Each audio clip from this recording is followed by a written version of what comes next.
Uh, so right now you're currently an analyst with Star Sports. So I was wondering, how did that change your perspective? Has that changed your perspective of the game, looking at it differently?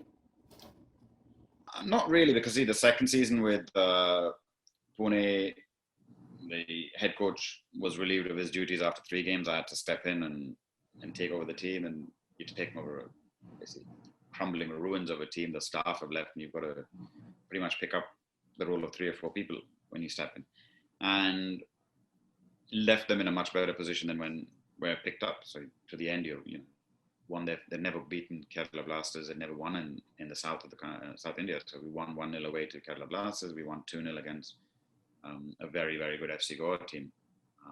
Lovera's FC Goa beat them 2-0 at home.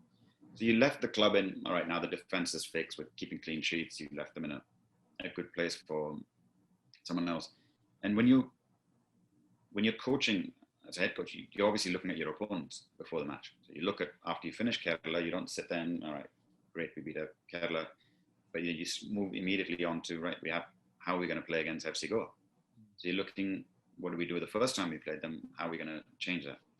The difference when you come into the TV role is all of a sudden now you have to look at 11 teams almost. Like our preseason preparation, as I mentioned at the start of the call, was you're looking at the squads of all 11 teams. How's someone going to play? So, for example, tomorrow, I have to prepare myself for how's Mumbai going to play? And also how are the opponents going to play? How is Odisha going to play? So you start looking at Odisha's last 2 games.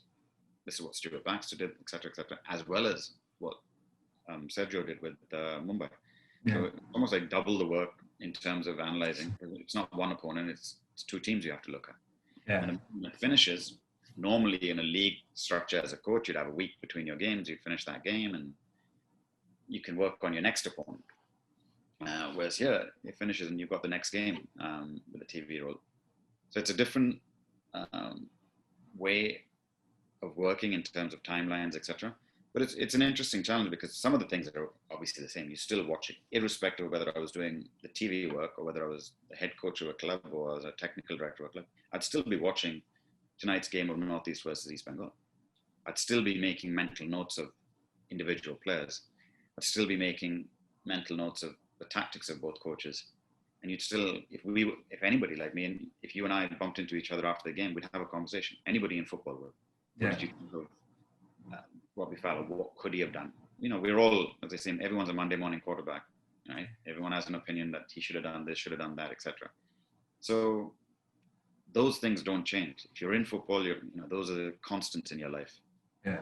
So now it's just you get to voice them. Some people won't like what you say. Some people, will agree, and that's the same. When you're a coach in a club. Yeah.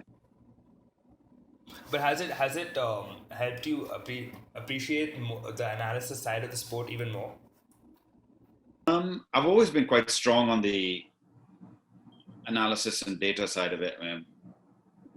So that's it's good that you get to have more tools to work with, gadgets and stuff like that as well, that you can use.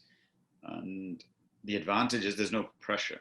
Like you can turn around and say, I think this is how Odisha should play against Habas's team to break them down, and you can identify it and say that.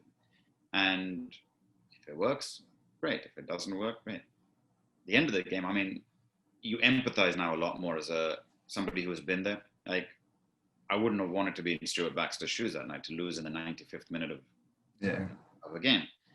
And it's heartbreaking. But because you've put in so much preparation, everything, the game plan has worked until that last kick of the game.